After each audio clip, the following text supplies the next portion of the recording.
ETV ప్రేక్షకులకి నమస్కారం. Triplex intelligence of శుభమస్తు కార్యక్రమానికి స్వాగతం. ఈనాటి శుభమస్తు కార్యక్రమంలోని గ్రహఫల మంచంలో గ్రహాల యొక్క స్థితిగతులు, వాటి యొక్క శుభాశుభ ఫలితాల గురించి పరిశీలిద్దాం. అలాగే ఈరోజు 12 రాశుల వారికి ఏ సంఖ్యలు కలిసి వస్తాయి, రంగుల యొక్క ప్రాధాన్యత. ఈరోజు సోమవారం చంద్రుడి యొక్క పరిపాలన పూర్తిగా ఉంటుంది. చంద్రుడు మనఃకారకుడు. ఈరోజు చేపట్టేటువంటి ఈశ్వరాభిషేకం మానసిక ప్రశాంతతను పెంచుతుంది. మరి సోమవారం సందర్భంగా 12 రాశుల వారు ఈశ్వరుని ఏ రకంగా ఆరాధించాలి అనేటువంటి అంశాలతో పాటు ముఖ్యంగా ఈరోజు 12 రాశుల వారు చేపట్టవలసినటువంటి కార్యక్రమాలు ఏమిటో కూడా తెలుసుకుందాం. ముందుగా నేటి పంచాంగ వివరాలు. శ్రీ దుర్ముఖి నామ సంవత్సరం చైత్రమాసం, ఉత్తరాయణం, వసంత ఋతువు. ఈరోజు చైత్ర శుద్ధ ద్వాదశి ఆధ్యాత్మిక కార్యక్రమాలకి బాగా సహకరిస్తుంది, ఉత్తమ ఫలితాన్ని కలిగిస్తుంది, గ్రహశాంతికి దోహదపడుతుంది. ఈరోజు వారం సోమవారం లేదా ఇందువారం. ఈరోజు చంద్రుడి యొక్క పరిపాలన పూర్తిగా ఉంటుంది. చంద్రుడు మనఃకారకుడు కాబట్టి మానసిక ప్రశాంతతకే ఈరోజు చేపట్టేటువంటి ఆధ్యాత్మిక కార్యక్రమాలు, పుణ్య కార్యక్రమాలు, ఏకాదశపూర్వక రుద్రాభిషేకం, ఈశ్వర పూజ బాగా సహకరిస్తాయి. ఈరోజు నక్షత్రం పుబ్బా నక్షత్రం. ఈ పుబ్బా నక్షత్రంలో ఈరోజు పుట్టేటువంటి వారికి ఏ పాదంలో పుట్టినప్పటికీ కూడా సామాన్య దోషం, సామాన్య శాంతి తప్పనిసరి. పుబ్బా నక్షత్రంలో ఈరోజు పుట్టేటువంటి వారికి శుక్ర మహాదశతోటి ప్రారంభమవుతుంది. ఇక ఈరోజు 12 రాశుల వారికి ఏర్పడేటువంటి శుభాశుభ ఫలితాలు పరిశీలిద్దాం. ముందుగా మేషరాశి. ఈరోజు మేషరాశి వారిని పరిశీలించినట్లయితే ఆలోచన దోషాల ద్వారా ఏర్పడినటువంటి ప్రతికూల పరిస్థితులను ఎదుర్కోవాల్సినటువంటి ఆవశ్యకత ఉంటుంది. నూతన కార్యక్రమాల విషయంలో జాగ్రత్తలు వహించాలి. వ్యవహారిక విషయాల్లో ఏర్పడినటువంటి అనుకూల పరిస్థితుల్ని సమయానుకూలంగా వినియోగించుకోలేకపోతారు. క్రమశిక్షణతో కూడినటువంటి కార్యక్రమ నిర్వహణ ప్రతి రంగం వారికి తప్పనిసరి. వ్యాపార రంగం వారికి ప్రతికూల పరిస్థితులు ఉన్నప్పటికీ నెట్టుకురాగలుగుతారు. ఆర్థిక వ్యవహారాల్లో ఆచితూచి వ్యవహరించాలి. నూతన కార్యక్రమాలు, బాధ్యతలు ఉద్యోగస్తులకి పెరుగుతాయి. చేపట్టేటువంటి కార్యక్రమాలు మహిళలకు గృహరీత్యా ఆనందాన్ని కలిగిస్తాయి. పిల్లల విషయంలో ఏర్పడినటువంటి సమస్యలకు పరిష్కారాలు పొందగలుగుతారు.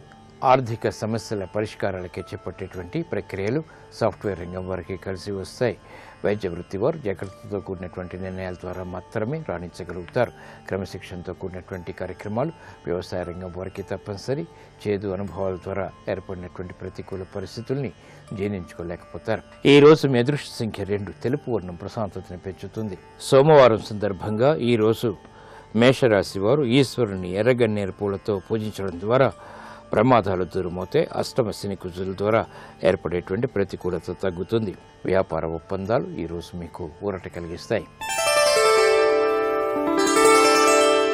ఈరోజు వృషభ రాశి వారిని పరిశీలించినట్లయితే కార్యక్రమాల నిర్వహణలో నైపుణ్యం తప్పనిసరి. ఆచితూచి తీసుకున్నటువంటి నిర్ణయాల ద్వారా మాత్రమే విజయాలు సాధించగలుగుతారు. వినోదాల్లో పాల్గొంటారు. వ్యయం ఎక్కువగా ఉంటుంది. ఆదాయాన్ని పెంపొందింపచేసుకోవాలనేటువంటి పరిస్థితులు విస్మయాన్ని కలిగిస్తాయి. నూతన బాధ్యతలు వైద్య వృత్తి వారికి పెరుగుతాయి. న్యాయవాద వృత్తి వారికి సంకట పరిస్థితులు తారసపడతాయి. కార్యక్రమ నిర్వహణలో క్రమశిక్షణ ఆర్థిక రంగం వారికి తప్పనిసరి. నూతన వ్యవహారాలు గృహరీత్యా మహిళలకు సమస్యల్ని సృష్టించినప్పటికీ తిరిగి పరిష్కారాలని ప్రయత్నపూర్వకంగా పొందగలుగుతారు. కార్యక్రమ నిర్వహణలో విద్యార్థులకి ఆర్థిక సంబంధిత సమస్యలను ఎదుర్కోవాల్సినటువంటి సంఘటనలు చోటు చేసుకుంటాయి. ఈ రోజు మీ అదృష్ట సంఖ్య 6. ఎరుపు వర్ణం ధైర్యాన్ని కలిగిస్తుంది. సోమవారం సందర్భంగా ఈరోజు వృషభ రాశి వారు ఈశ్వరుణ్ణి గులాబీలతో పూజించడం ద్వారా మానసిక ధైర్యం పెరుగుతుంది. ఆర్థిక విజయాలు సాధించగలుగుతారు. విదేశీ సంబంధిత లావాదేవీలు, ప్రక్రియలు, సంభాషణలు ఊరట కలిగిస్తాయి. ఈరోజు మిథున రాశి వారిని పరిశీలించినట్లయితే వ్యాపార లావాదేవీలు కలిసి వస్తాయి. నూతన ఉత్సాహం పెరుగుతుంది. ప్రతిభ గుర్తింపబడుతుంది. శోభతో కూడినటువంటి కార్యక్రమ నిర్వహణ అన్ని రంగాల వారికి ఆనందాన్ని కలిగిస్తుంది. కార్యక్రమ నిర్వహణలో నైపుణ్యం వ్యాపార రంగం వారికి పెరుగుతుంది. యుక్తితో కూడినటువంటి కార్యక్రమాలు తద్వారా విజయాలు సాధించగలుగుతారు. ఆశించినటువంటి ప్రయోజనాలు దక్కుతాయి. విద్యారంగం వారికి చేపట్టేటువంటి కార్యక్రమాలు కలిసి వస్తాయి. విద్యార్థులకి ప్రతిభ గుర్తింపబడుతుంది. కార్యక్రమ నిర్వహణలో క్రమశిక్షణ మహిళలు కొనసాగించగలుగుతారు. ఆర్థిక అభివృద్ధికి చేపట్టేటువంటి కార్యక్రమాలు వైద్య వృత్తి వారికి కలిసి వస్తాయి. ఆర్థిక లావాదేవీలు వ్యాపార రంగం వారికి ఊరట కలిగిస్తాయి. న్యాయవాద వృత్తి వారికి కలిసి వస్తుంది. సినీ రంగం వారికి అవకాశాలు దగ్గరవుతాయి. ఆదాయం కూడా పెరుగుతుంది. ఈ రోజు మీ అదృష్ట సంఖ్య 1. ఎరుపు వర్ణం ధైర్యాన్ని కలిగిస్తుంది. సోమవారం సందర్భంగా మిథున రాశి వారు ఈరోజు ఈశ్వరుణ్ణి నీలిరంగు పుష్పాలతో పూజించడం ద్వారా సమస్యల్లో ఏర్పడేటువంటి జాప్యాలు తొలగిపోతాయి, మందత్వం తొలగుతుంది. ఆర్థిక లావాదేవీలు, సంభాషణలు, ప్రక్రియలు ఈరోజు మీకు సానుకూలం. ఈరోజు కర్కాటక రాశి వారిని పరిశీలించినట్లయితే ఆర్థిక విజయాలు సాధించగలుగుతారు. సంభాషణల్లో ఏర్పడినటువంటి పొరపాట్లు సవరించుకోలేకపోతారు.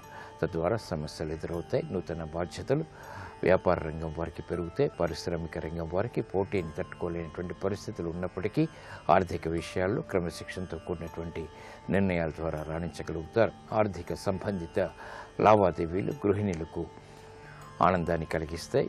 ఆర్థిక సంబంధిత వ్యవహారాల్లో ఏర్పడినటువంటి ప్రతికూలతను కూడా ఎదుర్కోగలుగుతారు. విద్యార్థులకి శుభ పరిణామాలు చోటు చేసుకుంటాయి. ఉద్యోగస్తులు శుభవార్తలు వింటారు. అనుకూల స్థానచలనం వంటి ప్రక్రియలు ఆనందాన్ని కలిగిస్తాయి.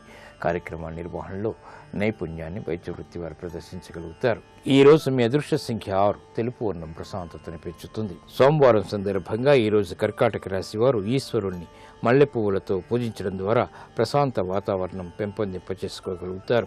ఆధ్యాత్మిక కార్యాలు, కార్యక్రమాలు ఈరోజు మీకు సంతృప్తిని కలిగిస్తాయి. ఈ రోజు సింహరాశి వారిని పరిశీలించినట్లయితే అయోమయ పరిస్థితులు ఆర్థికంగా ఉన్నప్పటికీ నెట్టుకు రాగలుగుతారు.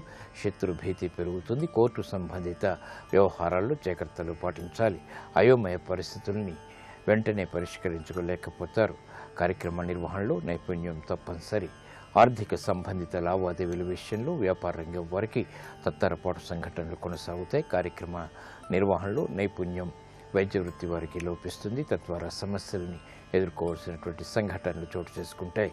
ఆధ్యాత్మిక రంగం వారికి బాగా కలిసి వస్తుంది. సంతృప్తి చోటు చేసుకుంటుంది. కార్యక్రమ నిర్వహణలో మహిళలకు ప్రాధాన్యత పెరుగుతుంది. అయినప్పటికీ సంకోచ పరిస్థితుల ద్వారా సమస్యలు ఎదురవుతాయి. విద్యార్థులు క్రమశిక్షణతో మాత్రమే రాణించగలుగుతారు. ఈ రోజు మీ అదృష్ట సంఖ్య 5. ఆకుపచ్చ వర్ణం రక్షణకి దోహదపడుతుంది. సోమవారం సందర్భంగా ఈరోజు సింహరాశి వారు ఈశ్వరుణ్ణి బిల్వదళాలతో పూజించడం ద్వారా క్లిష్ట సమస్యలకు పరిష్కారాలు పొందగలుగుతారు. విద్యా ప్రయత్నాలు ఈరోజు మీకు ఊరట కలిగిస్తాయి. ఈరోజు కన్యారాశి వారిని పరిశీలించినట్లయితే ఆకస్మిక ఆర్థిక విజయాలు దగ్గరవుతాయి. చేపట్టేటువంటి కార్యక్రమాల్లో శ్రమ ఉన్నప్పటికీ అంతిమ విజయాలు సాధించగలుగుతారు. కార్యదీక్ష పెరుగుతుంది. ఆత్మవిశ్వాసాన్ని పెంపొందింపచేసుకునేటువంటి కార్యక్రమ నిర్వహణ తద్వారా విజయాలు చేతికి అందుతాయి. కార్మిక రంగం వారికి అనుకూల పరిస్థితులు ఉంటాయి. రాజకీయ రంగం వారికి మొదట ప్రతికూలత, తర్వాత అనుకూలత చేపట్టేటువంటి కార్యక్రమాల్లో గోచరిస్తుంది. చేపట్టేటువంటి కార్యక్రమాలు మహిళలకు ప్రోత్సాహాన్ని కలిగిస్తాయి. సాహస నిర్ణయాలకు ఉపక్రమించగలుగుతారు. స్థిరాస్తి రంగం వారికి ఊరటకు లభిస్తుంది. సాఫ్ట్వేర్ రంగం వారికి వ్యయం పెరుగుతుంది. ఆదాయాన్ని పెంపొందింపచేసుకోలేకపోతారు. కార్యక్రమ నిర్వహణలో వైద్య వృత్తి వారికి లోపాలు వెలుగులోకి వస్తాయి. సంకోచ పరిస్థితులు తద్వారా సమస్యలు కూడా తారసపడతాయి. కాబట్టి జాగ్రత్తలు వహించాలి. ఈ రోజు మీ అదృష్ట సంఖ్య 9. ఎరుపు వర్ణం ధైర్యాన్ని కలిగిస్తుంది. సోమవారం సందర్భంగా ఈ రోజు కన్యా రాశి వారు ఈశ్వరుణ్ణి చామంతులతో పూజించడం ద్వారా శుభవార్తలు వింటారు. రుణ ప్రయత్నాలు ఈ రోజు మీకు అనుకూలం. ఈ రోజు తులారాశి వారిని పరిశీలించినట్లయితే సంబంధ బాంధవ్యాల విషయంలో జాగ్రత్తలు వహించాలి. నూతన కార్యక్రమాలను వేగవంతంగా ప్రారంభించలేకపోతారు. బలమైనటువంటి కార్యక్రమ నిర్వహణ చేపట్టినప్పటికీ సహాయ సహకారాలు లభించినప్పటికీ సంకోచ పరిస్థితుల ద్వారా సంపూర్ణమైనటువంటి విజయాలు పొందలేకపోతారు. కార్యక్రమ నిర్వహణలో ఏకాగ్రత తగ్గుతుంది. ఆర్థిక సంబంధిత లావాదేవీల విషయాల్లో పారిశ్రామిక రంగం వారు జాగ్రత్తలు వహించాలి. వ్యాపార అభివృద్ధికి చేపట్టేటువంటి కార్యక్రమాల్లో జాప్యాలు వ్యాపార రంగం వారు ఎదుర్కోవాల్సినటువంటి సంఘటనలు చోటు చేసుకుంటాయి. విద్యార్థులకి క్రమశిక్షణ తప్పనిసరి. మహిళలు ఆనందకర పరిస్థితులను గృహరీత్యా మాత్రం ఆహ్వానించగలుగుతారు. కోర్టు సంబంధిత వ్యవహారాల్లో న్యాయవాద వృత్తి వారికి అనుకూలత ఏర్పడుతుంది. ఆర్థిక లావాదేవీలు పారిశ్రామిక రంగం వారికి మొదటి అనుకూలత, తర్వాత ప్రతికూలతని కలిగిస్తాయి. ఈ రోజు మీ అదృష్ట సంఖ్య 3. పసుపు వర్ణం త్వరితగతిన శుభాల్ని కలిగిస్తుంది.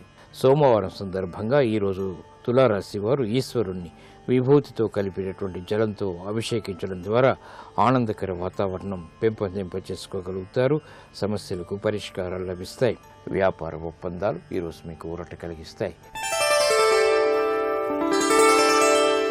ఈ రోజు వృశ్చిక రాశి వారిని పరిశీలించినట్లయితే కోర్టు సంబంధిత వ్యవహారాల్లో విజయాలు సాధించగలుగుతారు. ఆరోగ్య రక్షణ తప్పనిసరి. ప్రతికూల పరిస్థితులు ఆరోగ్యపరంగా చోటు చేసుకుంటాయి. వ్యయం పెరుగుతుంది. ఆదాయాన్ని పెంపొందింప చేసుకునేటువంటి ప్రయత్నాలు ముమ్మరం చేయగలుగుతారు. క్రమశిక్షణతో కూడినటువంటి కార్యక్రమ నిర్వహణ వ్యాపార రంగం వారికి కలిసి వస్తుంది. విదేశీ సంబంధిత లావాదేవీల విషయంలో పారిశ్రామిక రంగం వారు జాగ్రత్తలు వహించాలి. న్యాయవాద వృత్తి వారికి అనుకూల పరిస్థితులు ఉంటాయి. వ్యవసాయ రంగం వారికి ప్రోద్బలం లభిస్తుంది. అనుకున్నవి సాధించగలుగుతారు. చేపట్టేటువంటి కార్యక్రమాల్లో విద్యార్థులకి ప్రోత్సాహం లభిస్తుంది. రాజకీయ రంగం వారికి ఉన్నతికి చేపట్టేటువంటి కార్యక్రమాలు కలిసి వస్తాయి. లాభదాయకమైనటువంటి కార్యక్రమ నిర్వహణ సాఫ్ట్వేర్ రంగం వారు కొనసాగించగలుగుతారు. ఈ రోజు మీ అదృష్ట సంఖ్య 6. తెలుపు వర్ణం ప్రశాంతతను పెంచుతుంది. సోమవారం సందర్భంగా ఈ రోజు వృశ్చిక రాశి వారు ఈశ్వరుని చెరుకు రసంతో అభిషేకించడం ద్వారా సమస్యలకు పరిష్కారాలు లభిస్తాయి. కోర్టు సంబంధిత వ్యవహారాలు, ప్రక్రియలు, సంభాషణలు ఈ రోజు మీకు అనుకూలం. ఈ రోజు ధనుస్సు రాశి వారిని పరిశీలించినట్లయితే వ్యయం పెరుగుతుంది, ఆదాయం తగ్గుతుంది. చేపట్టేటువంటి కార్యక్రమాలపై శ్రద్ధ తప్పనిసరి. నూతన కార్యక్రమాల విషయంలో ఏర్పడినటువంటి విభేదాలు ప్రబలమవుతాయి. ఆర్థిక సంబంధిత లావాదేవీల విషయంలో పారిశ్రామిక రంగం వారు జాగ్రత్తలు వహించాలి. ఆశించినటువంటి ప్రయోజనాలు వెంటనే పొందలేకపోతారు. నత్తనడక కార్యక్రమాలు వ్యాపార రంగం వారికి కొనసాగుతాయి. చేపట్టేటువంటి కార్యక్రమాలు గృహరీత్యా మహిళలకు ఆనందాన్ని కలిగిస్తాయి. శుభ పరిణామాల్ని ఆహ్వానించగలుగుతారు. వ్యక్తితో కూడినటువంటి కార్యక్రమ నిర్వహణ సాఫ్ట్వేర్ రంగం వారు ప్రారంభించగలుగుతారు. ఆదాయాన్ని పెంపొందింప చేసుకునేటువంటి మార్గాలకే అన్వేషించగలుగుతారు.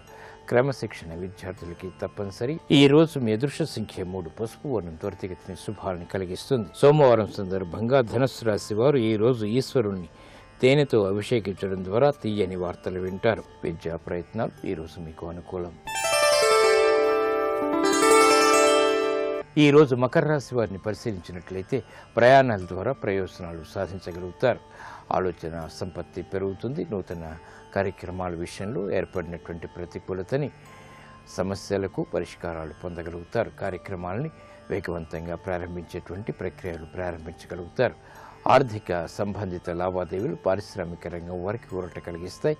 వ్యాపార రంగం వారికి గతంలో కన్నా మెరుగైనటువంటి పరిస్థితులు ఊరట కలిగిస్తాయి. నూతన కార్యక్రమాల్ని మహిళలు గృహరీత్యా ప్రారంభించగలుగుతారు.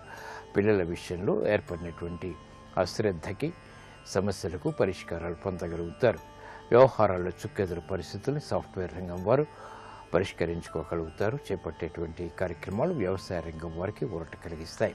ఈ రోజు మీ అదృష్ట సంఖ్య 9. ఎరుపు వర్ణం ధైర్యాన్ని కలిగిస్తుంది. సోమవారం సందర్భంగా ఈ రోజు మకర రాశి వారు ఈశ్వరుణ్ణి పండ్ల రసాలతో అభిషేకించడం ద్వారా ఉత్తమ ప్రయోజనాలు సిద్ధిస్తాయి. అష్టమ బృహస్పతి ద్వారా ఏర్పడేటువంటి విభేదాలు తగ్గుతాయి. ఉద్యోగ ప్రయత్నాలు ఈ రోజు మీకు లాభిస్తాయి. ఈ రోజు కుంభరాశి వారిని పరిశీలించినట్లయితే ఆదాయం పెరుగుతుంది. ఆలోచన సంపత్తి కూడా పెరుగుతుంది. ఆర్థిక విజయాలు దగ్గరవుతాయి. సునాయాస విజయాలు విద్యార్థులు సాధించగలుగుతారు. ఉద్యోగస్తులకి అనుకూల పరిస్థితులు ఆనందాన్ని కలిగిస్తాయి. బలాన్ని పెంపొందింప చేసేటువంటి కార్యక్రమ నిర్వహణ వ్యాపార రంగం వారు చేపట్టగలుగుతారు. సాఫ్ట్వేర్ రంగం వారికి అవకాశాలు మెండుగా లభిస్తాయి. చేపట్టేటువంటి కార్యక్రమాలు సినీ రంగం వారికి ప్రోత్సాహాన్ని కలిగిస్తాయి. ప్రతిభ గుర్తింపబడుతుంది. ఈ రోజు మీ అదృష్ట సంఖ్య 1. ఎరుపు వర్ణం ధైర్యాన్ని కలిగిస్తుంది. సోమవారం సందర్భంగా ఈ రోజు కుంభరాశి వారు ఈశ్వరుని గంధంతో అర్చన చేయడం ద్వారా శుభ పరిణామాల్ని ఆహ్వానించగలుగుతారు. వాహన కొనుగోలు ఈ రోజు మీకు లాభదాయకం. ఈ రోజు మీనరాశి వారిని పరిశీలించినట్లయితే ఆవేశపూరిత సంభాషణల ద్వారా సమస్యల్ని ఆహ్వానిస్తారు కాబట్టి జాగ్రత్తలు వహించాలి. అలంకరణకి ప్రాధాన్యత పెరుగుతుంది. నూతన కార్యక్రమాలు వేగవంతంగా ప్రారంభించలేకపోతారు.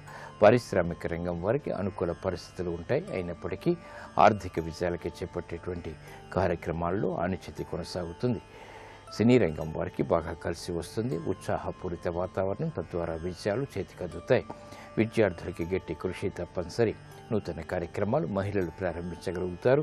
నూతన వస్తు కొనుగోళ్లు వంటివి ఆనందాన్ని కలిగిస్తాయి. గృహ ఉపయోగ కార్యక్రమాలు తద్వారా ఆనందకర పరిస్థితుల్ని ఆహ్వానించగలుగుతారు.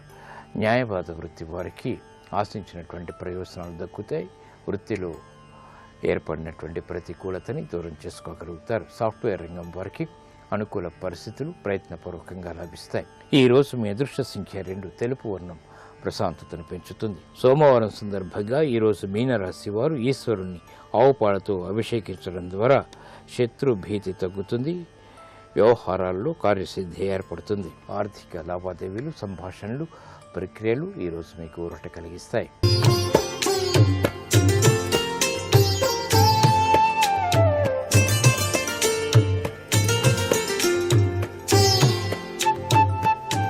XXX డిటర్జెంట్ సోప్ శుభమస్తు కార్యక్రమంలో గృహబలం అంశానికి స్వాగతం. జ్యోతిష్య శాస్త్రానికి ఇంటిలో నివసించేటువంటి వ్యక్తుల జీవితాలకు గృహబలానికి అవినాభావ సంబంధం అత్యధికంగానే ఉంటుంది. గ్రహాల యొక్క అనుకూలతను బట్టి గృహ యజమాని యొక్క ప్రభావాలు అత్యధికంగా కనిపిస్తాయి. కాబట్టి గ్రహచార గతుల్ని కూడాను దృష్టిలో ఉంచుకొని వాస్తు సంబంధమైనటువంటి ప్రభావాల్ని కూడాను అంచనా వేసుకుంటూ ఈ జీవిత గమనాన్ని సంపూర్ణ అదృష్టకరమైన ప్రభావంగా తీర్చిదిద్దుకోవడానికి ప్రతి ఒక్కరూ కూడా ప్రయత్నం చేయాలి. గ్రహాలలో సూర్యగ్రహం తర్వాత చంద్రగ్రహం. ఈ యొక్క చంద్రుడు మానసిక తత్వానికి ప్రతీకగా కనిపిస్తాడు. చంద్రుడు సోమవారానికి అధిపతిగా ఉన్నాడు కాబట్టి మనసు భావాలు, భావుకత, చంచలత్వం, ఆవేశం ఇలా మొదలైనటువంటి వాటికి ఆ చంద్ర భగవానుడు ప్రతీకగా కనిపిస్తాడు. కాబట్టి మనస్సును అదుపులో ఉంచుకోవటం కోసం, సరైన నిర్ణయాలు తీసుకోవటం కోసం బుద్ధితో ఆలోచించి పనులన్నీ కూడాను నిర్విఘ్నంగా నెరవేర్చుకోవటం కోసం చంద్రుడు సహజసిద్ధంగా అనుకూలుడవుతూ ఉంటాడు. కోపతత్వాన్ని తగ్గించుకున్నటువంటి ఇంటి యజమాని సామరస్య ధోరణితో సమస్యలను పరిష్కారం చేసుకున్నట్లయితే ఆ గృహంలో నిత్యం శాంతియుతమే. ఇంట్లో ఎంత చక్కగా గృహాన్ని నిర్మాణం చేసుకున్నా ఇంటి యజమాని ఉల్లాసంగా లేకపోతే ఆ ఇంట్లో ఉన్న ప్రతి ఒక్కరూ కూడాను ఆనందాన్ని పొందలేరు కదా. మరి అందుచేత ఉల్లాసభరితం, ఆనందభరితం, ఆనందదాయకమైనటువంటి ప్రభావాన్ని కలిగించేటువంటి వాడు చంద్రుడు. కాబట్టి పరమేశ్వరుడికి అత్యంత ప్రీతిపాత్రుడుగా చంద్రశేఖర అనేటువంటి నామంతో ఆ స్వామివారు ఉన్నాడు అంటే అది చంద్రుడికి ఇచ్చినటువంటి అగ్రస్థానంగా మనం గ్రహించాలి. సోమవారం అంతా గృహ యజమాని ఉపవాసం ఉండి సాయం సంధ్యా సమయంలో పరమేశ్వరుని ఆరాధన చేసి పరమేశ్వరునికి నైవేద్యం సమర్పించినటువంటి పదార్థాన్ని ఆహారంగా గనక స్వీకరించేటువంటి నియమం పాటించినట్లయితే ఆ వ్యక్తి జీవితంలో ఉత్తమోత్తమైనటువంటి స్థితిగతులను సాధించడానికి ఆస్కారం అత్యధికంగా ఉంటుంది. కాబట్టి పరమేశ్వర అనుగ్రహం చంద్రతత్వానికి కూడాను నిదర్శనమై విరాజిల్లుతుంది. కాబట్టి మీ గృహంలో శివార్చన మాత్రం నిర్వహించడం మరువకండి. శివశివానరా చింతలు తొలుగునురా అన్నారు. చింతలు తొలగించేటువంటి శక్తి ఆ పరమేశ్వరుడిది. చంద్రుణ్ణి ప్రసన్నం చేసుకోవాలంటే పాలు, పాయసం, మిఠాయిలు, పన్నీరు వంటివి ఇతరులకు దానం చేయటం సర్వత్రా కూడాను శుభదాయకవంతమైన ప్రభావాన్ని కలిగింపచేస్తుంది. పూర్ణ చంద్రోదయ తత్వంలో విరాజిల్లేటువంటి పూర్ణిమనాడు ఒక గ్లాసు నిండా ఆవు పాలు తీసుకొని ఆ ఆవు పాలలో ఆ పూర్ణ చంద్రోదయ కిరణ ప్రభావం పడేటట్టుగా చూసుకొని కొలదిసేపు అలాగే ఉంచి ఆ పాలను శివాయ నమః అంటూ ఇంటిల్లిపాది గనక స్వీకరించినట్లయితే చాలా చక్కటి యోగవంతమైనటువంటి భావన పరంపరలు ఇంటిల్లిపాదికి కలిగి శాంతియుత సహజీవన వాతావరణం తప్పనిసరిగా కలిగి తీరుతుంది సుమా.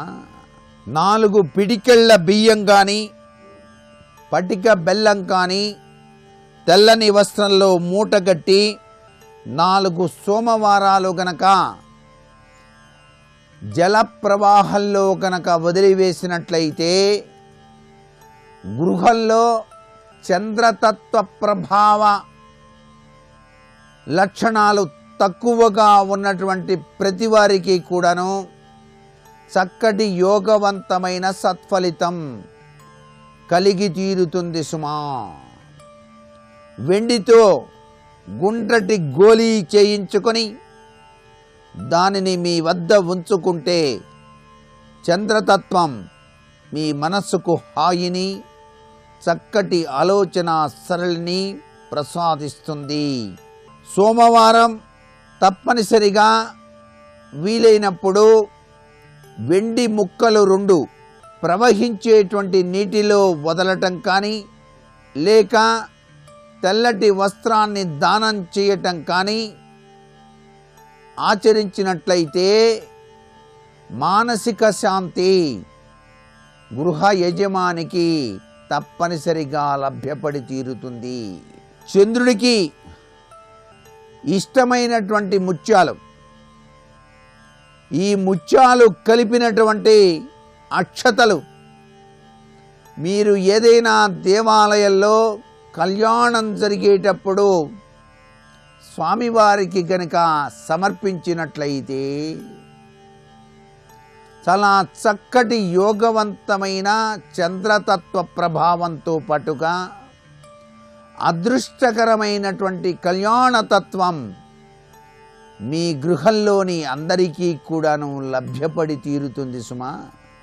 ఈ యొక్క చంద్రుడు తక్కువగా ఉన్నటువంటి గ్రహచార రీత్యా కుటుంబంలో ప్రతి చిన్న విషయానికి కూడాను విపరీతంగా ఆలోచన చేసేటువంటి లక్షణాలు కలిగినటువంటి వారు సోమవారం నాడు గోమాత చుట్టూ ప్రదక్షిణం చేసి తెల్లటి బియ్యంలో తవుడు కలిపి గోవుకు గనక తినిపించినట్లయితే చక్కటి ఆలోచన సరళి, ధైర్య లక్షణం, వివేకవంతమైనటువంటి ఆలోచనలు మీ ఇంటిల్లిపాదికి కూడాను సిద్ధిస్తాయి. కుజగ్రహ అనుగ్రహం సాధించడానికి మంగళవారం నాడు ఎటువంటి ప్రక్రియలు ఆచరించాలో రేపటి శుభమస్తు కార్యక్రమంలో తెలుసుకుందామా మరి. సర్వే జనా సుఖినో భవంతు.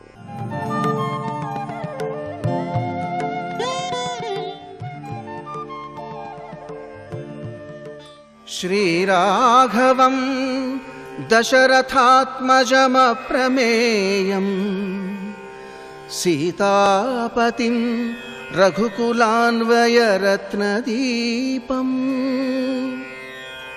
ఆజానుబాహుం అరవిందదళాయతాక్షం రామం నిశాచర వినాశకరం నమామి. ద్రోణాచార్యుల వారి పుత్రుడికి ద్రోణుడితో సమానంగా విలువిద్య పొందాలని కోరిక. కానీ ద్రోణుడు గురుస్థానంలో ఎంత ఔదార్యంతో ఉండేవాడంటే ద్రోణుణ్ణి చంపే కొడుకు పుట్టాలని ద్రుపద మహారాజు గారు యజ్ఞం చేశాడు. ఆ విషయం తెలుసు ద్రోణాచార్యుల వారికి. నన్ను చంపే కొడుకుని కనాలని యజ్ఞం చేస్తున్నాడని. ఆ యజ్ఞగుండంలోంచి వచ్చాడు దృష్టద్యుమ్నుడు. ఆ పిల్లవాడు తనని చంపేస్తాడు అన్న విషయం ద్రోణాచార్యుల వారికి తెలుసు. ఆ దృష్టద్యుమ్నుడు వచ్చి ద్రోణాచార్యుల వారిని విలువిద్య నేర్పమని అడిగాడు. ఈ నేర్పిన విలువిద్య ఎందుకు పనికొస్తుందంటే నన్ను చంపేయడానికే పనికొస్తుందని ద్రోణుడికి తెలుసు. అయినా తాను గురుస్థానంలో ఉన్నాడు కాబట్టి వచ్చి పాదములు పట్టుకున్నందుకు విద్య నేర్పేశాడంతే. ద్రోణుడి లాంటి గురువు చాలా అరుదు. అంతటి మహానుభావుడు ద్రోణాచార్యుల వారు. అటువంటి ద్రోణాచార్యుల వారు అశ్వత్థామ యొక్క ఆవేశం ఆయనకి తెలుసు. చాలా కోపస్వభావం ఉన్నవాడు. అంత కోపస్వభావం ఉన్నవాడికి ఏదైనా ప్రమాదకరమైన శక్తివంతమైన అస్త్రాన్ని చేతిలో పెడితే ఎప్పుడు కోపం వచ్చి ఎవరి మీద వేసేస్తాడో, లోకాలు పాడైపోతాయి. ఇచ్చిన గురువుకి పాపం వస్తుంది. అందుకని ఇవ్వలేదు. యుక్తాయుక్త విచక్షణ తెలిసున్నవాడు, ధర్మ సంస్థాపన చెయ్యగలిగినవాడు కాబట్టి తన కొడుకు అశ్వత్థామ కన్నా అర్జునుడికే ఎక్కువ అస్త్ర విద్య కట్టబెట్టాడు. బ్రహ్మాస్త్రాన్ని ఇమ్మని ఎన్నో మాటలు వెంటబడ్డాడు ద్రోణుడి వెంట అశ్వత్థామ. ఆయన ఇవ్వలేదు. ఎట్టకేలకి ప్రయోగం ఒకటే చెప్పి ఉపసంహారం చెప్పకుండా వదిలేశాడు. ఉపసంహారం తెలియకపోతే ప్రయోగం చెయ్యడు కదా అనుకున్నాడు. కానీ అశ్వత్థామ ఒకానొకప్పుడు ఆవేశంలో దాన్ని ప్రయోగించేశాడు. ఎంత ఆవేశపరుడంటే ఎక్కువ అర్జునుడిని నిందిస్తాడు. ఒక్కొక్కసారి ఆయన బుద్ధి చెప్పలేం. విరాట పర్వంలో అకస్మాత్తుగా అర్జునుడిని పొడి కౌరవుల్ని తిట్టాడు. ఎప్పుడు ఆయన బుద్ధికి ఏం తోస్తుందో, ఎప్పుడు ఎవరి పక్షాన ఉంటాడో, ఎవరిని నిందిస్తాడో, కోపం ఎప్పుడు ఉవ్వెత్తున పెరిగిపోతుందో ఎవరూ చెప్పలేరు. దుర్యోధనుడు చచ్చిపోవడం చూసి ఏడిచాడు. అయ్యో నువ్వు ఇలా మరణిస్తున్నావు అని దుర్యోధనుడి కోరిక తీర్చాలనుకున్నాడు. ప్రతిజ్ఞ చేసేశాడు, నీకెందుకు, పాండవులందరినీ కృష్ణుడు చూస్తుండగా చంపేస్తాను, దృష్టజుమ్నుడితో సహా చంపుతానన్నాడు. పరవశించిపోయినటువంటి దుర్యోధనుడు కృపాచార్యుల వారిని జలభాండం తీసుకురమ్మని సర్వసైన్యాధిపతిగా పట్టాభిషేకం చేశాడు అశ్వత్థామకి. ప్రతిజ్ఞ అంటే చేశాడు. ఎలా పాండవుల్ని చంపడం అంత తేలిక? భీష్మాదులు నిలబడలేకపోయారు. రాత్రి ఒక్కడే కూర్చుని ఉద్వేగంతో ఆలోచిస్తున్నాడు. కోపం వచ్చినప్పుడు ఆ ఏ పని గురించి ఆలోచించకూడదో దాని గురించి ఆలోచిస్తే వెర్రితలలు వేసేస్తుంది. కూర్చుని ఆలోచన మొదలుపెట్టాడు. ఎలా పాండవుల్ని చంపాలో అర్థం కావట్లేదు. ఈలోగా ఎదురుగుండా చెట్టు మీద గుడ్ల గూబ వాలింది. కటిక చీకటి వాలిని మెల్లిగా వెళ్ళి కాకి గూటిలో ఉన్న కాకిని, కాకి పిల్లల్ని కంఠం పట్టి కొరికేసి కడుపు చీల్చేసి కాళ్ళు చేతులు పీకేసింది. నిద్రపోతున్న వాటిని చంపింది. ఆలోచన వచ్చింది, ఇక ధర్మ వివక్ష లేదు, నిద్రపోతుంటారు కాబట్టి పాండవులు చంపేస్తానన్నాడు. అలా చంపచ్చా? అనవసరం. కోపంలో భూతావేశం వచ్చేసిందంటే. అసలు మహాభారతంలో ఒక అద్భుతమైనటువంటి వర్ణనది. అశ్వత్థామ బయలుదేరి పాండవ శిబిరం దగ్గరికి ఎడుతుంటే ఆయనలో ఉన్న భూతావేశమే ఆయనకి బయట భూతంగా కనపడింది. దాన్ని చూసి ఆగిపోయాడు. సరే పరమశివుణ్ణి ప్రార్థన చేశాడు. పాండవ శిబిరాలలోకి వెళ్ళి ఎంత ఉన్మాదంతో ప్రవర్తించాడంటే, మహానుభావుడు కృష్ణ పరమాత్మ ఉన్నారు కాబట్టి ఈ ఉన్మాదమునందు పాండవులు ఉంటే నిలబడగలరో నిలబడలేరు అని ఓఘానది ఒడ్డుకు తీసుకెళ్ళిపోయాడు. పాండవులు ఉన్నారనుకున్నాడు. నిద్రపోతున్న దృష్టజ్యుమ్నుడిని కాలుతో తన్ని కింద పడేసి గుండెల మీద కాలు పెట్టి తొక్కి కత్తితో కంఠం కోసేశాడు. ఏనుగుల తొండాలు, గుర్రాల తోకల దగ్గర నుంచి అసలు ఏది కంట కనపడినది ఏది మిగలలేదు. ముక్కల కింద నరికేశాడు. అన్నీ చేసేసిన తర్వాత శ్మశాన వాతావరణం, ఎవ్వరు లేరు, అందరు చచ్చిపోయారు. పశువులు కూడా చచ్చిపోయాయి. అన్నీ చచ్చిపోయిన తర్వాత పాండవులు గుర్తొచ్చారు. ఇంత చేశాను, నన్ను వదులుతారా అని పారిపోయాడు. పారిపోయి వేషం మార్చుకుని మునివేషం కట్టుకుని వ్యాసుల వారి వెనక చెట్టు కింద కూర్చున్నాడు. వదిలిపెడతారా పాండవులు? పట్టి తీసుకొచ్చారు. ఇంత అయిపోయిన తర్వాత కృష్ణ పరమాత్మకి ఎనలేని బాధ కలిగింది. నువ్వు ఇంత దారుణమైన పని చేశావు కాబట్టి ఒక్కడవే పక్కన ఎవ్వరి సహాయం లేకుండా కొన్ని వందల సంవత్సరముల పాటు, వేల సంవత్సరముల పాటు ఏకాకివై భయంకరమైన దుర్గంధభూయిష్టమైనటువంటి నెత్తురోడుతూ తిరుగుతుందువుగాక అని శపించారు. చిరంజీవి అయి అలాగే తిరుగుతుంటాడు అశ్వత్థామ. కారణం ఏమి అంటే, కోపానికి ఇంధనంగా ఆ కోపంలో ఉన్నప్పుడు ఎవరి మీద కోపమో వాళ్ళ గురించి ఆలోచించడం మొదలు పెడితే ఎంత ప్రతీకారానికైనా వెళ్ళిపోతుంది. చేసిన తప్పెంత అన్న దాంతో ఆలోచన ఉండదు. ఎలా మట్టు పెట్టేద్దాం అన్నది ఒక్కటే ఆలోచిస్తుంది. ఎంతకైనా దిగజారిపోతుంది. తర్వాత 4 రోజులు పోయిన తర్వాత జీవితాంతం వగచిన కోట్ల జన్మల క్రిందకి వెళ్ళిపోతాడంతే. ఒక్కసారి కోపానికి వశుడైపోతే చాలు, నోటి వెంట రాకూడని మాట వచ్చేస్తే చాలు, వెళ్ళిపోతాడు. అందుకంటున్నారు హనుమ, క్రుద్ధ పాపం న కుర్యాత్కః అని అడిగారు. అసలు కోపమునకు వశుడైపోయినటువంటి వాడు ఈ పాపమును చెయ్యడు అని ఏదైనా ఉందా? ఈ పాపాన్ని వీడు చెయ్యడు అని సాధారణంగా ఉండగా చెప్పచ్చు. అయ్యయ్యో ఆయన అటువంటి వారు కాదండి, అటువంటి పని చేయరండి అని. కానీ ఎంత మంచి వ్యక్తి అయినా సరే క్రుద్ధుడైపోతే, క్రోధమునకు వశుడైపోతే వాడు ఏమి చెయ్యడు అన్న ప్రశ్న లేదు, ఏదైనా చేసేస్తాడు. క్రుద్ధ పాపం న కుర్యాత్కః క్రుద్ధో హన్యాద్గురూనపి. గురువు అన్న మాటకు అర్థాన్ని కొంచెం జాగ్రత్తగా అర్థం చేసుకోవాలి. గురువు అంటే గురువు గారిని చంపేస్తాడని కాదు దాని అర్థం. గురువు అంటే పెద్దలు అని. అందుకే ఎప్పుడైనా పెద్దలు అన్న మాట వాడవలసి వస్తే గురువు అన్న సంబోధన వేసేస్తారు, అదే మాట ప్రయోగిస్తారు. పెద్దలని చంపేస్తాడు. తల్లి చూడడు, తండ్రి చూడడు, అన్న చూడడు, లేకపోతే తనకన్నా వయసులో పెద్దవారు చూడడు, ఆఖరికి గురువుగారే చూడడు, చంపేస్తాడు. ఎందుకని అంటే భూతావేశం. ఆ కోపమునకు వశుడైపోయిన తర్వాత ఇక ఆయన చేతిలో ఏముండదు, అదుపు తప్పిపోతాడు పూర్తిగా. ఆ స్థితికి వెళ్ళిపోకూడదు, అత్యంత ప్రమాదం. ఆలోచన బుద్ధి కారుకి యాక్సిలరేటర్ అయితే కోపం అనేటటువంటిది వస్తోంది అన్నప్పుడు వెంటనే బ్రేక్ అనేటటువంటి విచారణ అన్న సాధనాన్ని ప్రయోగించాలి, లేకపోతే అది ప్రమాదానికి వెళ్ళిపోతుంది. కాబట్టి క్రుద్ధ పాపం న కుర్యాత్క క్రుద్ధో హన్యాత్గురూనపి క్రుద్ధ పరుషయావాచ. ఎంత భయంకరమైన మాట అయినా నోటి వెంట వచ్చేస్తుంది.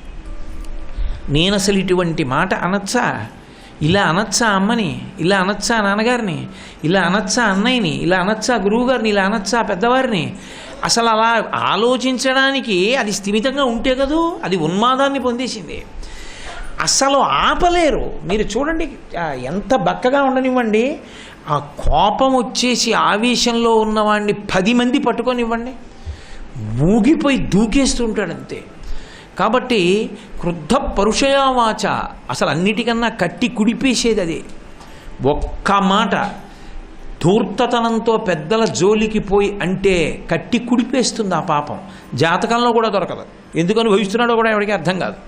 కాబట్టి క్రుద్ధ పాపం న కుర్యాత్క క్రుద్ధో హన్యాద్గురూనపి క్రుద్ధ పరుషయావాచ నరం సాధూన ధిక్షిపేత్. సాధువులైనటువంటి వారు, పరమ భాగవతోత్తములైనటువంటి వారు, విద్వాంసులు, శాస్త్ర పరిజ్ఞానం ఉన్నవారు, అటువంటి వారు వచ్చి ఏదైనా మాట చెప్పినా కూడా లొంగడు. తన ఇష్టం వచ్చినట్టు మాట్లాడి అధిక్షేపిస్తాడు. అందుకే క్రుద్ధ పాపం న కుర్యాత్క క్రుద్ధో హన్యాద్గురూనపి క్రుద్ధ పరుషయావాచ నరం సాధూన ధిక్షిపేత్. యస్సముత్పదితం క్రోధం క్షమయైవ నిరస్యతి యథోరగస్త్వచం జీర్ణాం సవై పురుషముచ్యతే. ఇక్కడ జవాబు చెప్తున్నారు. మనకి శాస్త్రాలకుండే గొప్పతనం అక్కడే ఉంది. మీరు దీని నుంచి ఇలా విడివడండి అని చెప్పి ఊరుకోరు. ఎలా విడివడచ్చో, ఎలా మనని మనం నియంత్రించుకోవచ్చో, ఎలా కోపానికి వశులం కాకుండా ఉండాలో మార్గం చెప్తారు. అసలు ఈ శ్లోకం లాంటి శ్లోకం వాంగ్మయంలో చాలా తక్కువ కనపడుతుంది. పరమాద్భుతమైనటువంటి శ్లోకం శ్రీరామాయణంలో, ప్రతి మనుష్యునికి అవసరమైనటువంటి శ్లోకం. యస్సముత్పదితం క్రోధం క్షమయైవ నిరస్యతి.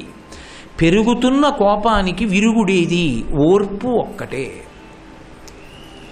ఆ ఓర్పు అలవాటులో ఉంటే అవతలవాడు కోపంతో రెచ్చిపోతున్నా వీడు ప్రశాంతంగా ఉండగలడు. ఎందుకో తెలుసా అండి, మీరు బాగా గుర్తుపెట్టుకోండి ఈ విషయం. క్రోధమునకు ఒకడు వశుడైనంత మాత్రం చేత యువతలవాడు అవమానమును పొందినట్లు కాదు. చిత్రం ఏమిటో తెలుసా, కోపంలో ఉన్నవాడు అవతలవాడిని నిందించినప్పుడు అవతలవాడు బాధపడకపోతే వీడి కోపం ఎక్కువ. అదో విచిత్రం. అందుకే క్షమయైవ నిరస్యతి, అసలు దాని జోలికి వెళ్లకుండా ఓర్పుతో కేవలం వింటూ మనసులో మాత్రం ఈశ్వరా ఇతను మన్నింపబడుగాక, ఈశ్వరా ఈయన మన్నింపబడుగాక అని ఎవరు విడిచిపెట్టాడో వాడు చాలా చాలా గొప్పవాడు.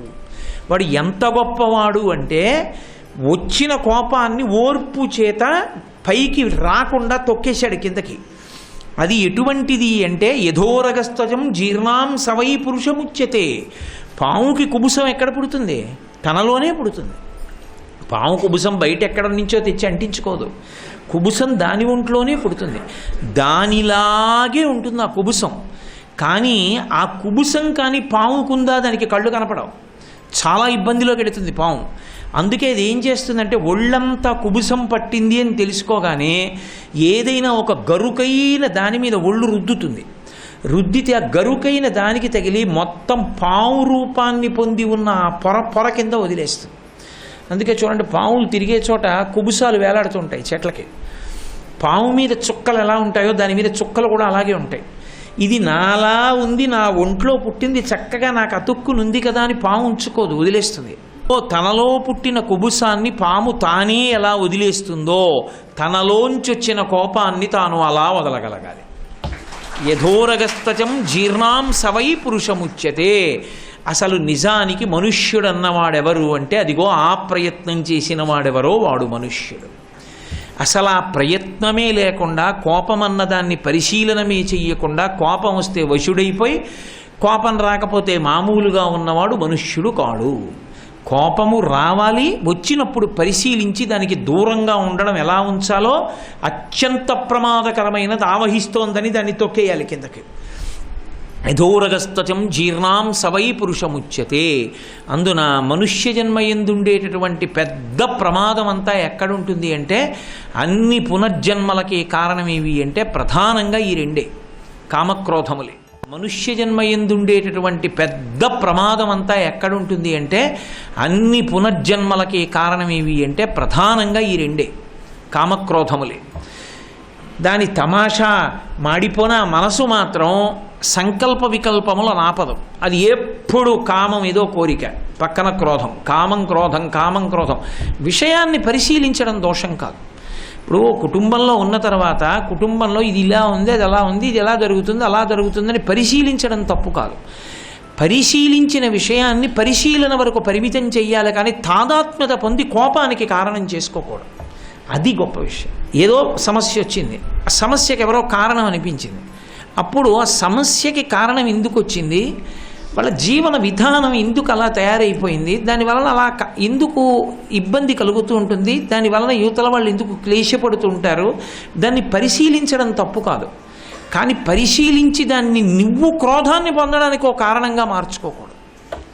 నువ్వు పరిశీలనగానే ఉంచి ఆ సమస్యకి పరిష్కారం ఏమైనా ప్రతిపాదన చేయగలవా అన్నది చూసుకోవాలంతే. తప్పించి నువ్వు దాని వలన కోపానికి వశుడు అయిపోతే సమస్యకి పరిష్కారం ఉండదు, నువ్వు పశువు అయిపోతావు. కాబట్టి విషయ పరిశీలనం ఒక్కటే మార్గము తప్ప విషయ పరిశీలనమునందు తాదాత్మ్యత కూడదు. అందుకే మీరు పెద్దల విషయంలో చూడండి, విషయ పరిశీలనం చేసేటప్పుడు రాగద్వేషములకు వశులైపోయి ఉద్వేగపడిపోరు. చక్కగా ప్రశాంతంగా అది ఎప్పుడు చెయ్యాలో అప్పుడు ప్రశాంతంగా ఉన్నప్పుడు పరిశీలనం చేస్తారు, అంతేకాని ఉద్వేగంలో ఉన్నప్పుడు పరిశీలనం చేయకూడదు. మళ్ళీ మనసు కోపానికి వశం అయిపోతుంది. వశం అయిపోతే ప్రమాదాలు వచ్చేస్తాయి. చిన్నప్పుడు కలిసి ఆడుకున్న అన్నదమ్ములు, ఎందరో అన్నదమ్ములు ఒకళ్ళ ముఖాలు ఒకళ్ళు చూసుకోరు. ఏ తండ్రి వల్ల వృద్ధిలోకి వచ్చాడో ఆ తండ్రి ముఖం చూడడం, ఏ తండ్రి కడుపున బిడ్డలు పుట్టారో ఆ బిడ్డలు తండ్రిని ఆహ్వానించారు, ఏ తల్లి స్తన్యాన్ని తాగి వాడు బతికాడో ఆ తల్లిని వాడు పిలవడు, పోషించాడు. ఎక్కడి నుంచి వచ్చే ఈ రాగద్వేషాలని, కోపానికి కారణాలని మనసులోకి ప్రవేశపెట్టబట్టే కదా ఇన్ని అల్లర్లు వచ్చాయి. పరమేశ్వరుడు నిర్మించాడు ఇవన్నీ, మనం నిర్మించుకున్నవి కామక్రోధముల చేత. కానీ నేను ఉపన్యాసం చెప్పినంత తేలిక మాత్రం కాదు గెలవడం. అందుకే శంకరులు అన్నారు, బయట దొంగని పట్టుకోవడం తేలిక, ఇక్కడే కూర్చున్న దొంగ ఎప్పుడు ఎత్తుకుపోతుందో. జ్ఞానరత్నాపహారాయ తస్మాత్ జాగ్రత్త జాగ్రత్త. వస్తోంది అని కనిపెట్టడం అలవాటు అవ్వాలి. ఓ కోపం వస్తోంది, లోపల లేస్తోంది అని అలవాటు చూసి వెంటనే తప్పుకోవడం అలవాటు చేసుకోవాలి. చేసుకోలేదో వశుడైపోతాడు అంతే. దానికి శ్రీరామాయణంలోనే కామక్రోధముల నుండి తప్పుకోవడం ఎంత కష్టమో, ఎన్ని వేల సంవత్సరాలు పడుతుందో తప్పుకోవడానికి ఒక ఆఖ్యానం ఉంది. అసలు నిజానికి ఆ కథ ఎవరి పరంగా జరిగిందో వాళ్ళ పేరు మీదే ఆ కాండ వచ్చింది, బాలకాండ. చాలామంది ఏమనుకుంటారంటే బాలకాండ అంటే రామచంద్ర ప్రభువు యొక్క బాల్యాన్ని చెప్పింది కాబట్టి బాలకాండ అనుకుంటారు. కాదు, బాలుడు అన్న మాటకు అర్థం ఏమిటంటే, అందుకే విఘ్నేశ్వరుడికి తమిళ దేశంలో ఒక పేరు, ఆయన్ని పిళ్ళై అంటారు. పిళ్ళై అంటే పెద్ద కొడుకు. పెద్ద కొడుకు అంటే ఎప్పటికీ పెద్ద కొడుకే, ఆయనకేం వయసు వచ్చేది, ఎప్పుడు పిల్లల్లాగే ఉంటారు వాళ్ళిద్దరూ. విఘ్నేశ్వరుడు సుబ్రహ్మణ్యుడు ఇద్దరు పిల్లలే తప్ప వాళ్ళకి పెద్దరికం రాదు ఎప్పటికీ. వాళ్ళకి పెద్దరికం ఎప్పటికీ రాదు, వాళ్ళు పరమశివుడికి పిల్లలే అన్న మాటకు అర్థం ఏంటంటే పెద్దరికం రాని పిల్లలుగా అలా ఉంటారు. అందుకే పిల్లాళ్ళ గోచి పెట్టుకుని ఒక చోట నించుని ఉంటాడు సుబ్రహ్మణ్యుడు. ఎందుకని అంటే ఒక్కటే కారణం, ఎంత తొందరగా కోపం వస్తుందో అంత తొందరగా ప్రయత్నం లేకుండా పోతుంది. ఎవరికి అంటే పిల్లలకి.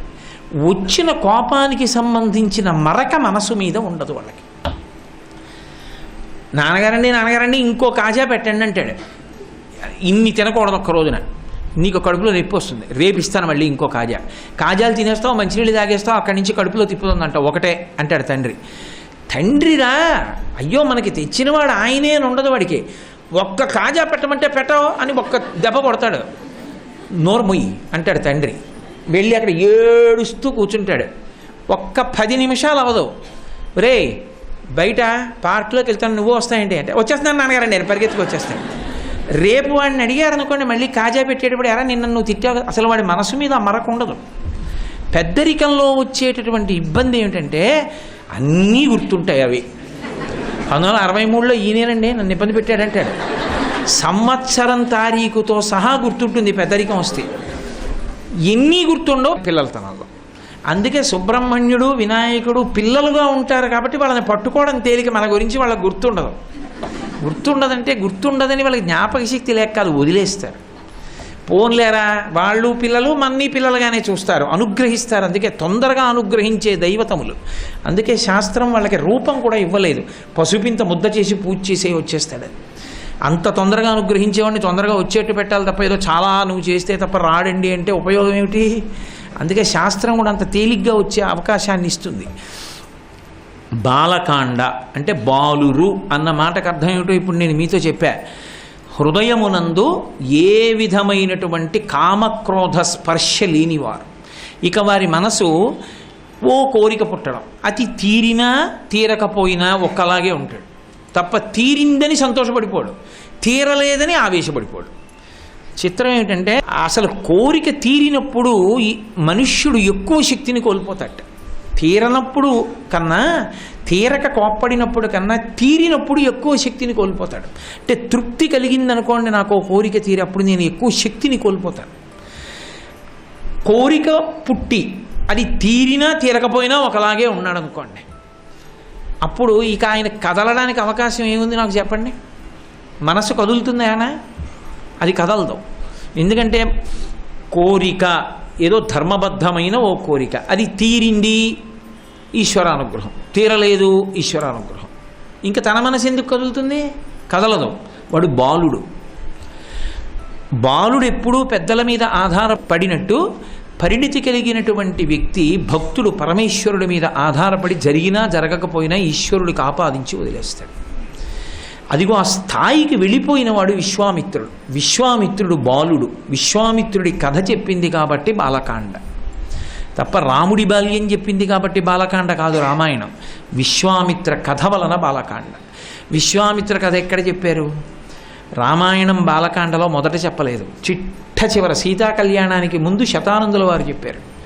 అది కూడా ఎందుకు చెప్పాడంటే, రామా నువ్వు ఎవరి రక్షణలో ఉన్నావో తెలుసా, ఈయన ఎంతటి మహానుభావుడో నీకు తెలుసా, ఇవాళ లోకపూజితుడై బ్రహ్మర్షి అయి ఈ స్థానాన్ని పొందడానికి ఆయన ఎన్ని కష్టాలు పడితే, కామక్రోధములను రెండింటిని గెలవడానికి ఆయన పడిన కష్టాలు ఎన్నో తెలుసా అని అడిగాడు అంతఃశత్రువులను. విశ్వామిత్రుడు క్షత్రియుడు, రాజు, రాజ్యాన్ని పరిపాలన చేస్తూ భూమండలాన్నంతటినీ గెలిచాడు. ఒక అక్షౌహిణి సైన్యంతో తిరుగుతుండగా ఒక అరణ్యంలో ప్రవేశించాడు. వశిష్ఠ మహర్షి ఆశ్రమం కనపడింది. చక్కటి చెట్లు, పుష్పవాటికలు, పెంపుడు మృగాలు, శబల అనబడేటటువంటి కామధేనువు, అనేక మంది వేదాధ్యయనం చేస్తున్న బ్రాహ్మణులు, తపస్సు చేసుకుంటున్న ఋషులు, వీళ్ళందరితోటి ఆ వశిష్ఠ మహర్షి ఆశ్రమం ఎంతో శోభస్కరంగా ఉంది. అందులోకి విశ్వామిత్రుడు ప్రవేశించాడు. అప్పటికైనా కోపధారి అయి ప్రవేశించలేదు. ఎంతో వినయంగా సైన్యాన్నంతటినీ ఒక పక్కన విడిచిపెట్టి పాదచారి అయి వశిష్ఠ మహర్షి ఆశ్రమంలోకి వెళ్ళి హే బ్రహ్మన్ అని పిలిచి ఆయనకి నమస్కరించి, వచ్చినవాడు రాజు కనుక ఆతిథ్యం ఇవ్వాలి కనుక అర్ఘ్యపాద్యాదులను ఇస్తే స్వీకరించి వశిష్ఠుడు పెట్టినటువంటి ఆ కందమూలములను భుజించి నేను బయలుదేరుతాను, మీరు నాకు ఇంత ఆతిథ్యం ఇచ్చారు, ఎంతో సంతోషిస్తున్నాను, ఇక నాకు సెలవు ఇవ్వండి అన్నాడు. అంటే వశిష్ఠుడు ఒక ధర్మాన్ని పాటించాడు. నేను గృహస్థుని, నువ్వొక్కడవే కాదు, నీతో అక్షౌహిణి సైన్యం వచ్చింది. సైన్యంలో ఎన్నో వాహనాలు ఉన్నాయి, ఏనుగులున్నాయి, గుర్రాలున్నాయి, అన్నీ ఉన్నాయి. ఆకలి అన్నది ఊర్మి, మనిషి యొక్క ఉపాధిని, అది ఏ ఉపాధి అయినా సరే బాధిస్తుంది. అది అందుకే షడూర్ములు అంటారు. 6 ఊర్ములు సముద్రంలో కెరటాలు ఎలా వస్తుంటాయో అలా ప్రతి శరీరాన్ని అవి కొడుతుంటాయి. మార్చి మార్చి మార్చి మార్చి కొడతాయి. కెరటం లోపలికి వెళ్ళిపోయిందని ఊరుకోదు, మళ్ళీ వస్తుంది. అలా ఆకలి, దప్పిక, జరా, మరణము, శోకము, మోహము, ఈ 6 ఊర్ములు అంటారు వాటిని. ఇవి కెరటాలు. దేన్ని కొడతాయంటే ఈ లంకని కొడుతూ ఉంటాయి. లంక ఎక్కడ ఉంటుందంటే దక్షిణ సముద్రం దగ్గర ఉంటుంది. దక్షిణం వైపు ఏముంటుందంటే శ్మశానం ఉంటుంది. శ్మశానం దగ్గర ఉండే లంక ఇది దక్షిణ దిక్కున ఉంటుంది. ఎందుకంటే ఎక్కడ ఎంత పెద్ద పెద్ద పట్టుపరుపుల మీద పడుకున్నా చిట్ట చివరికి లంక దక్షిణానికి చేరిపోతుందంటే శ్మశానానికి వెళ్ళిపోతుంది. ఇది సముద్రపు ఒడ్డున ఉంటుంది. దీన్ని కొడుతుంటాయి కెరటాలు. ఏమిటా కెరటాలంటే ఆకలి కెరటం వచ్చి కొట్టింది, పలహారం పెట్టారు, తినేసాం. మధ్యాహ్నం మళ్ళీ కొడుతుంది కెరటం, మళ్ళీ తిన్నాడు, అయిపోయిందని ఉండదు, మళ్ళీ రాత్రి మళ్ళీ కొడుతుంది కెరటం. దప్పిక, తాగుతాడు మంచినీళ్ళు, మళ్ళీ కాసేపు ఆగి మళ్ళీ కెరటం కొడుతుంది, మళ్ళీ తాగాలి. ఆకలి, దప్పిక, శోకము, మోహము. పరమేశ్వరుడు అన్నీ ఇచ్చినా దేనికో దానికి ఏడుస్తూ ఉంటాడు. మోహము, అజ్ఞానం, ఏదో అది లేదు ఇది లేదు, ఏదో మాయ, జర, వృద్ధాప్యము, మరణము, అది ఆఖరి కెరటం. కాబట్టి 6 కెరటములు ఎప్పుడూ కొడుతూనే ఉంటాయి సమస్త జీవుల్ని. వీటిని ఊర్ములు అంటారు. సర్వం శ్రీ ఉమామహేశ్వర పరబ్రహ్మార్పణమస్తు.